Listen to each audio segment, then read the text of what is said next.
Tonight, a final shot at glory. Andy Murray looks to finish on a high as he prepares for his Paris swan song. That would be like fairy tale ending, obviously. I mean, whether it happens or not, the ending's still going to be there. Also making the headlines, still searching for justice. The family of Alan Marshall, who died after being restrained by 17 prison guards at an Edinburgh jail, is suing the Prison Service, Police Scotland and the Crown Office. Celebrating a century of open-air entertainment in the park, while Kelvin Grove Bandstand is still packing in audiences. And golfing greats head to Carnoustie as attention turns to the Senior Open. I'm Kellyanne Woodland. This is the STV News at 6.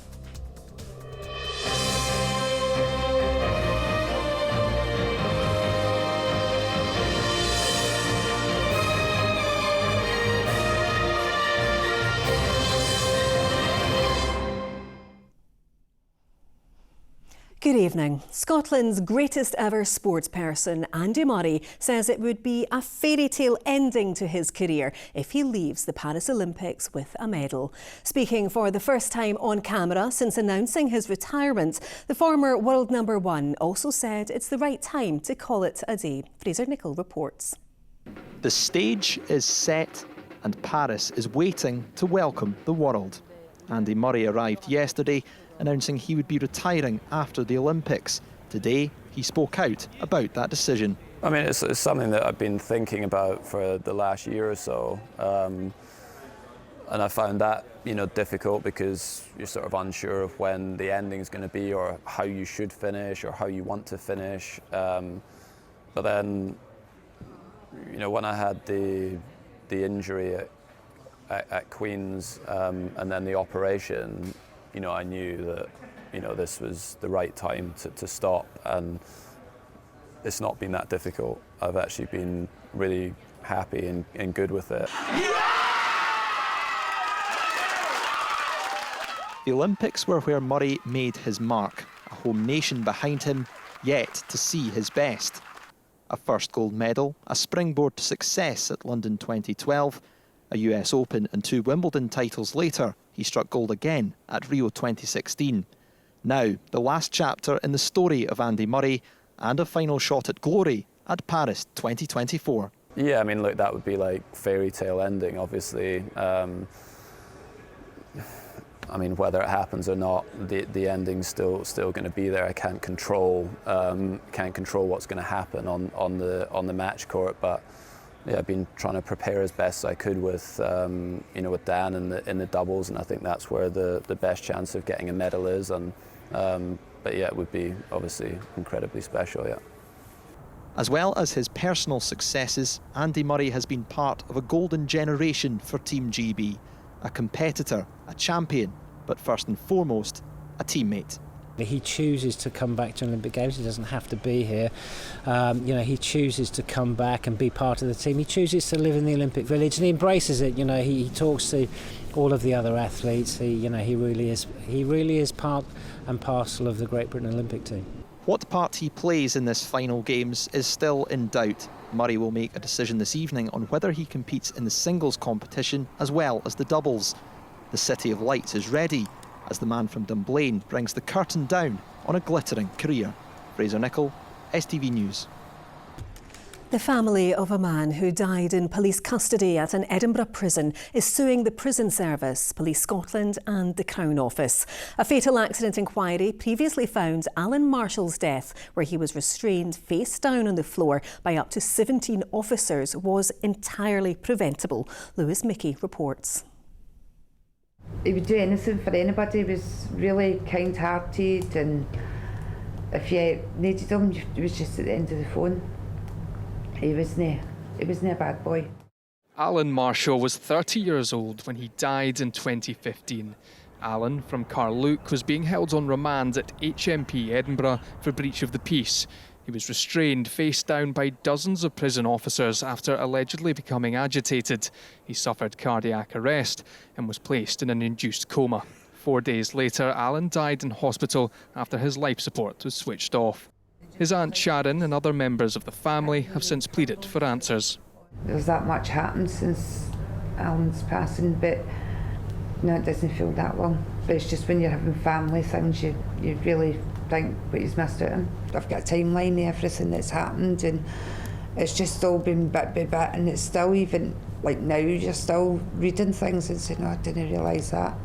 A fatal accident inquiry in 2019 found Alan's death was entirely preventable. Last year, Police Scotland were instructed to investigate the Scottish Prison Service for corporate homicide. But the Crown Office granted all officers involved in the incident lifelong immunity. So now Alan's family are suing the Prison Service, Police Scotland and the Crown Office under human rights laws for breach of his right to life. If successful, all could face substantial financial penalties. I don't want this to happen to any other families that what we've had to go through. It needs to stop deaths in custody. It's just, there's too many people dying in custody, and it's not being questioned, it's been overlooked. The Scottish Prison Service say its thoughts remain with Alan's family, but that it would be inappropriate to comment further. Police Scotland say it can't comment further due to the live nature of the investigation, while the Crown says it's working closely with the police. It's believed these legal proceedings could be a very first of their kind in Scotland, and the legal firm representing Alan Marshall's family say it could be the very last opportunity to hold anybody to account for his death. Accountability is exactly what his family have spent nearly a decade campaigning for. Lewis Mickey, STV News, HMP Edinburgh. Keir Starmer has been forced to defend his strategy on child poverty, facing his first Prime Minister's questions since Labour's general election victory.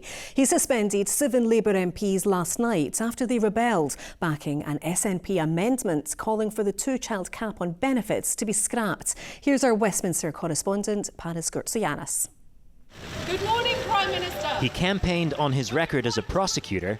For the first time today, Sir Keir Starmer was answering the questions. Thank you, Mr. Speaker. Rishi Sunak left the election rivalry behind and even had a joke about the result. And I also join with the Prime Minister in his warm words about our Olympic athletes. Yeah. I've no doubt that after years of training, focus and dedication, they'll bring back many gold medals. Although, to be honest, I'm probably not the first person they want to hear advice from on how to win. But PMQs wasn't totally free of politics. We have a more severe crisis than we thought as we go through the books of the last 14 years. We must review the challenges. I know they don't like it. They don't like it. There was a reason the electorate rejected them so profoundly. There were tense exchanges with the SNP over last night's vote on the 2-child benefit cap. Last night, Labour MPs from Scotland were instructed to retain the 2-child cap, which forces children into poverty.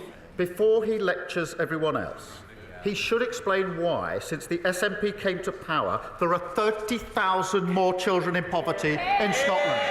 The headlines are awful for the Prime Minister this morning. Poverty campaigners are furious with the Prime Minister. Is his honeymoon over before it's even begun? Having left for the election campaign with quite a significant number of SNP members and come back with a small handful, I really don't think lectures on what the electorate in Scotland are thinking. If you look at I'm very proud of our Scottish Labour MPs on this side of the House. Overall, it was a display of the calmer, less flashy politics Keir Starmer says he wants. But he ended with this swipe at the opposition benches. My advice would be, having sat at that dispatch box for 4.5 long years, is when you get rejected that profoundly by the electorate, it's best not to go back to the electorate and tell them that they were wrong. It's best to reflect and change your approach and change your party. Paris joins us now. And Paris, it was a bit of a changed atmosphere for Keir Starmer's first PMQs, wasn't it? That's right, Kellyanne. Not much of the point scoring that we're used to. You heard Rishi Sunak having a laugh at himself there. There was also a joke about the Lib Dem leader, Ed Davey, spending most of the election campaign in a wetsuit. Even Stephen Flynn was able to chuckle along with heckles about the SNP's misfortunes. But if there's a bit of a post-election truce between the parties, there certainly wasn't within Labour last night. Keir Starmer put on an extraordinary display of iron discipline, throwing out those 7 MPs after they rebelled over the two-child benefit cap. None of Scottish Labour's MPs rebelled, and certainly after last night's display, they'll be thinking twice. All right, Paris, thank you. Council leaders are calling on the Scottish Government to intervene to stop cleansing workers from striking next month. Unions have rejected a 3.2% offer from local authorities. Here's our political correspondent, Ewan Petrie. In little more than a week, thousands of visitors will arrive in Edinburgh for the start of the annual festivals. Really?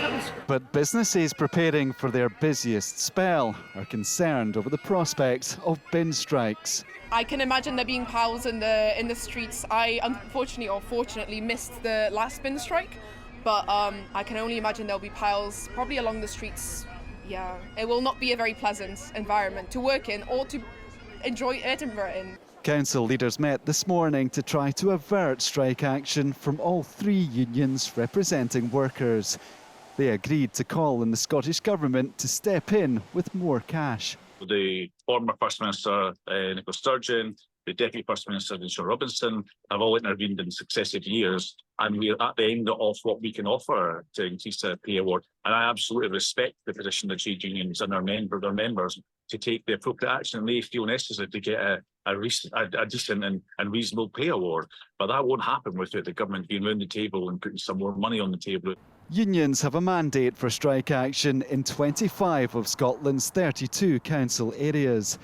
They are warning of another stinking summer, having called for councils to act quicker. I have to say I'm really disappointed that they've actually taken this long. We've been asking them to do this for the past 2 months, and despite the fact that they're saying they have no more money, they've not asked the Scottish Government for more money.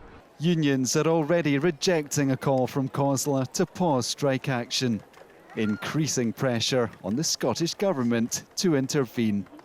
Ewan Petrie, STV News. 2 on-duty police officers are amongst 4 people in hospital after a 3-vehicle crash closed the M8. Emergency services were called to the collision near Junction 13 at Proven Gasworks around 1:30 this afternoon. The eastbound motorway remains closed. Now, Scotland's consumer watchdog is launching an investigation into the green home heating market amid concern about misleading claims, rogue traders and scams. Demand for products like heat pumps, solar panels and insulation is rising as part of the country's transition to net zero. But some are exploiting a lack of understanding amongst potential buyers. Ollie Dickinson has more. With 1/5 of carbon emissions in Scotland coming from heating our buildings, the country's journey to net zero has its focus firmly fixed on our homes. Since the start of April, new builds can no longer install oil or gas boilers or wood-burning stoves as a sole source of heating. That means technology such as solar panels, better insulation and heat pumps are all being pushed as the future. But what do we really know and understand about the emerging opportunities? Although I know as an educated person that I should say no and read up something or speak to my husband, if it was money being offered, then perhaps I could be encouraged to go with the deal. So I think more education is required. I've had people at the doorstep trying to push on me insulation, I've had people trying to push on me solar panels, and what they've been saying has been really confusing and I didn't really quite believe it, so I've had to go online and look things up, and actually taken me a few websites to understand what's really the case. Now there is an investigation into the green home heating market amidst concerns about misleading claims, rogue traders and scams. There are definitely areas where advice bodies can report that people have been sold products and never installed them, all sorts of things of that nature. They've been signed up to deals that weren't really what they understood and they weren't explained properly. And this can have a devastating effect on people. So our job in this is to make sure that this system is designed so that doesn't happen, and to make sure that people have the support and advice and the protection they need. The Crown Office and Procurator Fiscal Service are looking into potential criminality after vulnerable and elderly people across Scotland were allegedly forcefully missold insulation products. Meanwhile, over the last year, STV News has spoken to a number of families who have been missold green solutions. I thought, this stuff is genuine insulation. But then when the independent guy came and had a look at it, he said, no, the moisture is being trapped in the roof boards and they'll rot. You need to get this removed. As the push to go green continues, it's hoped a better understanding of what's on offer will help consumers make wise choices. Ollie Dickinson, STV News. Other stories in the West, and police are appealing for information after a derelict hotel in Dumbarton was set on fire again for the second time in 4 weeks. Fire crews were called to Dumbuck House Hotel on Sunday night. No one was injured, but officers are asking anyone who was in the area to contact them. 600 Babcock Marine workers at the Coolport and Faslane naval bases have accepted a new pay offer, lifting the threat of strike action. Trade union Unite confirmed its members who are involved with work for the UK's nuclear submarines have accepted a 2-year pay deal. It includes a basic pay rise of 7.5%, backdated to last August. The Glasgow Central Mosque could become a listed building. Historic Environment Scotland said the mosque, which was designed and built between 1977 and 1984, is an outstanding example of postmodern architecture. A consultation on its proposed listing opened today. Now, it's bandstand birthday celebrations in Glasgow's Kelvin Grove Park this summer. The iconic music venue is marking its 100th anniversary with a series of gigs and special events throughout August. The acts involved are the latest in a long line of performers who've entertained crowds at Kelvin Grove Bandstand over the years. Caitlin Hutchison reports. It's an iconic part of Glasgow's cultural past and present and has played host to some of music's biggest names. The current bandstand is the third to be built in Kelvin Grove Park since 1875. And while they have varied in location, shape and size, live music has always been at their heart. This is maybe the biggest difference between playing in the US versus playing over here. You guys have so much history layered on top of layers. It feels amazing. The crowds are here. It feels like we get to add to that history just a little bit. Last year we played the Barrowlands. Before that it was SWG3. A few times we played there. So this is our first time outdoors in an amphitheater, and the crowds just keep coming, so we're always happy to come back. The bandstand fell into disrepair in the 90s, finally closing to the public in 1999. But it came back with a bang in 2014, just in time for celebrations during the Commonwealth Games. It's one of the few places in Scotland that you really can do a very, very comfortable summer series of shows. You know, it drains well, it's nice elevated amphitheatre that everyone feels really close to the stage. There's no other atmosphere like it in Scotland. The bandstand has once again become one of the most popular live music venues in the country. And now a series of special events is being held to mark its centenary year. It can be quite magical sometimes when the weather, especially when the weather's great. You know, you get the trees, and when the sun goes down, you get the lights from the stage. The audience just really like it. Even when it's raining and it's cold, people still seem to embrace it. Events this summer are nearly completely sold out, and organisers are confident the bandstand will continue entertaining crowds not only in the weeks to come, but the years to come too. Caitlin Hutchison, STV News in Glasgow. Oh, 100 years. Well, time for sport with Ronnie now. And between the Euros, the Open and Andy Murray, it's like your feet have barely touched the ground, Ronnie. No summer holidays for me, Kelly. No rest for the wicked. And lo and behold, before you know it, European is back on the agenda for Scottish clubs.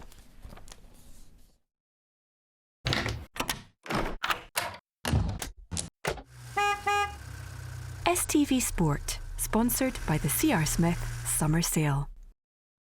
A very good evening. Derek McInnes is calling on his players to enjoy the occasion of their Europa League qualifier tomorrow, but remain focused on securing a win ahead of the return leg next week. Kilmarnock welcome Cercle Bruges to a sold-out Rugby Park, with captain Kyle Vassell calling on his teammates to give supporters a night to remember.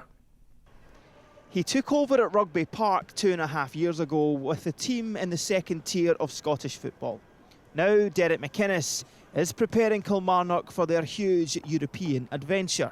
The Ayrshire side welcoming Belgium's Cercle Bruges in the first leg of the Europa League second-round qualifier tomorrow. And McInnes admits the glamour of Europe is just rewards for the hard work of everyone at the club since he arrived. I think when you look back 2.5 years ago when we took over, and no disrespect to Queen of South, we had a horrible game down at Queen of South in January. Hardly anybody there. And 2.5 years on, we've got this type of fixture to look forward to, and I think it's something that everybody connected with the club has played their part. And but now we're here. That's all fine and well. We just want to go and have a go at it now and try and win the game tomorrow. Kelly made it into Europe after finishing 4th in last season's Premiership. McInnes admits tomorrow's match will be a step up for his players, but says they're ready to go. The players have met all the responsibilities every step of the way, and this is another stage. This is a lot of my players are playing in Europe for the first time, so there's also that kind of understanding it for me. But I want us to go and not overthink it, just go and be what we are, and hopefully we can come out with a desired outcome. One such player making his European debut is Kyle Vassell, the Kelly captain, admitting the players are well aware of what this game means to supporters. I was leaving yesterday and I had to drive all the way around the queue. So I don't want to stop and say hello to people. I'd have been there for hours, there's so many people.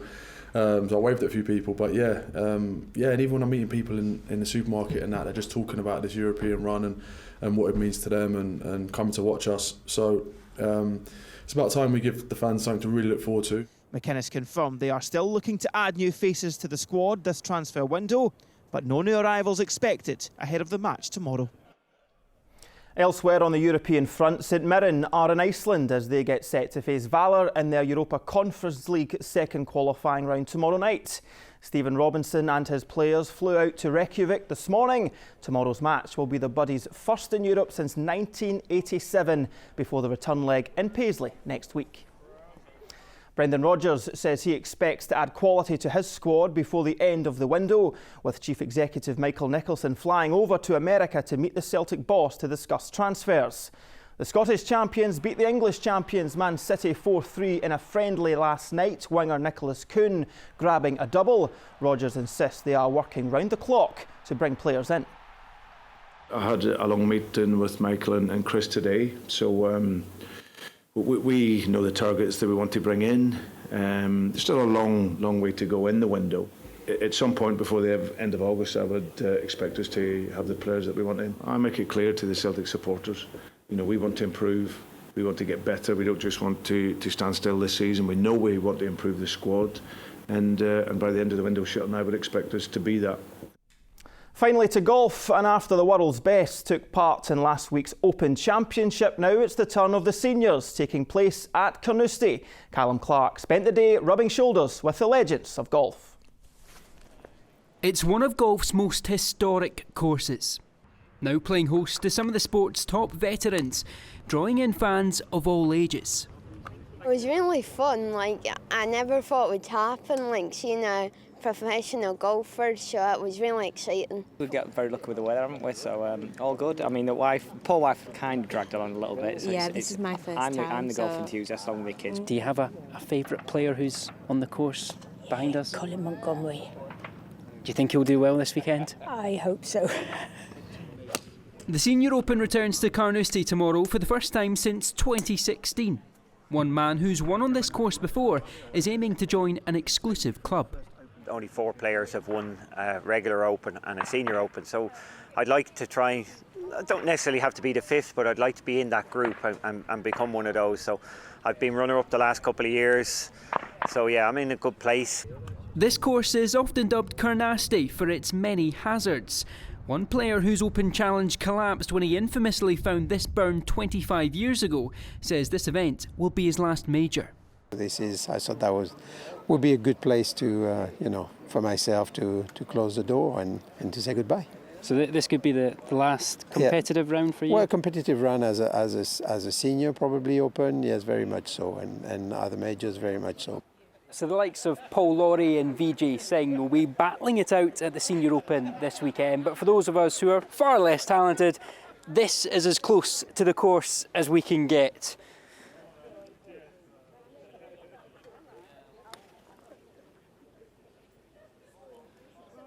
Oh! Maybe just as well. Callum Clark, STV Sport. Callum Clark there at the golf, dressed for the snooker. That's all your sport tonight, folks. As ever, you can keep up to date with all the very latest over at our STV Sport website. Join us tomorrow and we'll see what he's wearing then. Bye for now.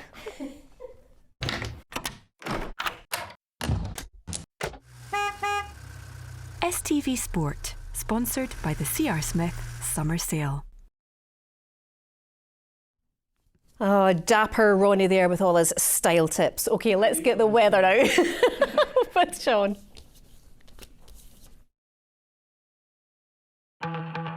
Light winds rolling in from the west. We'll be joined by some very welcomed ice creams. TUI sponsors STV Weather.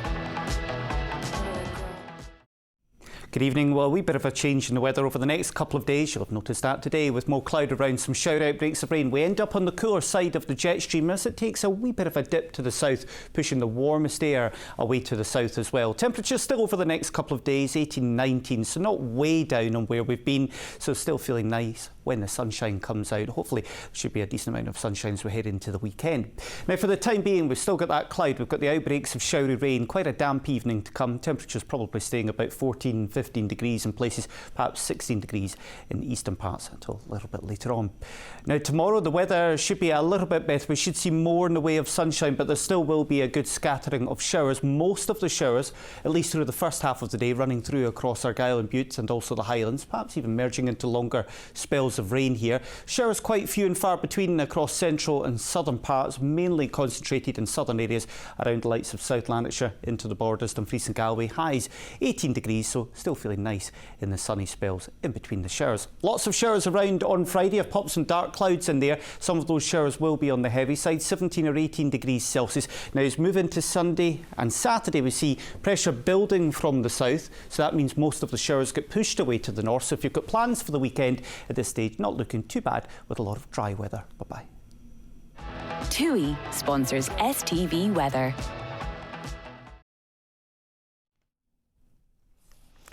And finally, a couple from Glasgow whose original wedding plans fell through have finally tied the knots in their allotment. Teenage sweethearts Laura Shaw and Craig Sanders had been due to get married at a festival in Stirlingshire last year. But when that was cancelled, they decided on a more homegrown approach to their big day. Well, beautiful pictures there amongst the sunflowers, and congratulations to the happy couple. Well, on that note, from all of us here on the team, enjoy the rest of your evening. Bye-bye.